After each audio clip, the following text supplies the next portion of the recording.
The question of can I take my children abroad on holiday depends on various situations. Now, you'd need to take a view as to whether you are the parent that the children live with or the parent that the children are spending time with. There is a difference between the two, and I will explain what my view is on what you can and can't do. So, first of all, is there a court order? If there is a court order in place, then it would certainly say on there, or certainly should say on there, that the parent that the children live with is able to take the children abroad for up to 28 days without permission of the other parent. So the order would explain that. The order should then also explain that the parent who has the children spending time with them is able to go on holiday, providing that they have provided flight details, destination, and flight details could be ferry, could be car, however it is that you're going to travel, the destination, where you're actually staying, and a contact number. And that's quite reasonable information to provide. So if there is a court order in place, the person they live with should have an allowance in there for holiday. The parents that they are spending time with should also have something in there for holidays. If there isn't something in there and you are hoping to have foreign holidays, it is going to be worth your while having a discussion, see if you can come to an agreement, and if you can't, make an application to court. The court generally will take a view that children enjoy holidays, therefore, yes, you can. It's a common sense approach. If you wanted to take your children on holiday to somewhere that was not an ideal location, and an example that springs to mind is Syria, then the court are going to say, I don't think so. That's not necessarily in the children's best interests. We'll think of somewhere else to go. So there's common sense prevails through all of this. Now, if there is no court order, have you asked for their agreement to the holiday? There's your first step.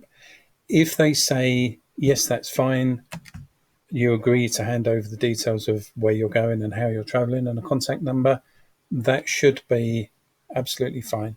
If they have agreed to the holiday, then get it in writing, either in a text message or an email, so that you don't have any repercussions later on if they say that they have never agreed to it. We then fall into a little bit more of a tricky situation. If you have the passport and therefore you are able to do a foreign holiday, then you're in a slightly stronger position. And this leads on to the next point, is the child with you?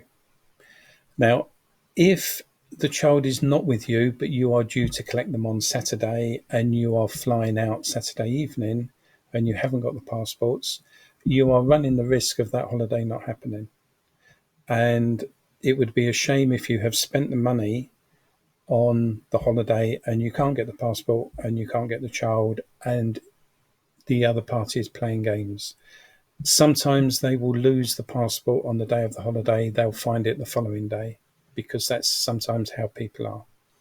Now, what the court generally do in an order is that the passport should be handed over 7 days before the holiday, maybe 14 days before the holiday. The reason for that is if it isn't handed over on the day that it should be handed over, you have time to go to court for an emergency application in order to get the passport handed over. So that's quite an important point. But if you already have the passport and the child is already with you, and you ask the other parent for permission, or not necessarily permission, just for their agreement to take the children on holiday, and they say, no, you're not doing it, listen to the reason that they give you. Is it a sensible reason? Is it something that the court are going to say, there's a fair point there, actually, you shouldn't have taken them on holiday? If they say, I don't want you going on holiday because you haven't paid my child maintenance this month, that's not a good reason for the children to miss out on the holiday. And I would be inclined, and I'm not necessarily saying that this is what you should do, so this isn't guaranteed, this is your advice. I would be inclined, if you have the passport, the children, and they've given you a stupid reason, I would go on holiday anyway. It's not fair on the children to miss that holiday. And if you come back from the holiday and you end up with a court hearing, I'm sure the court would agree with you. Now, there is no guarantee on that, so I'm not saying this is what you must do. As a last resort, if you cannot get permission or agreement, I shouldn't say permission because it isn't a case of them giving you permission, it's a case of them agreeing, and you don't have the passport and you haven't got the child with you, you are going to need to go to court. You can make an emergency application. So you could go to court today and you could see a judge this morning or this afternoon, depending on when you go. And then the judge will have a look at it and make a decision. So that's what you would have to do if you cannot get this agreed. Once you have been to court and you've had that dealt with, you will then need to go back to court after the holiday and have something written into the order about the holidays. But looking at the basic facts that children enjoy holidays and therefore should be able to go on holiday is your overriding argument if you get into that kind of a situation. So if you don't have the passport, then you would want a court order that says you can have it. Is the child with you? Again, you can get games played where they say the child doesn't want to go on holiday.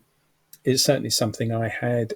It was complete rubbish and the court overturned it. But you've got to get to court on an emergency basis in order to get this dealt with before the holiday. And it's very unnerving and it does spoil the atmosphere of the fun and excitement of having a holiday with your children. If you have any issues with any of these points, contact me and I will try and help you and explain how I would deal with the situation that you're in. When you're looking at what type of holiday it is, the point here is more of, are you going to stay with family or are you going on a package tour? Are you going on an adventure holiday?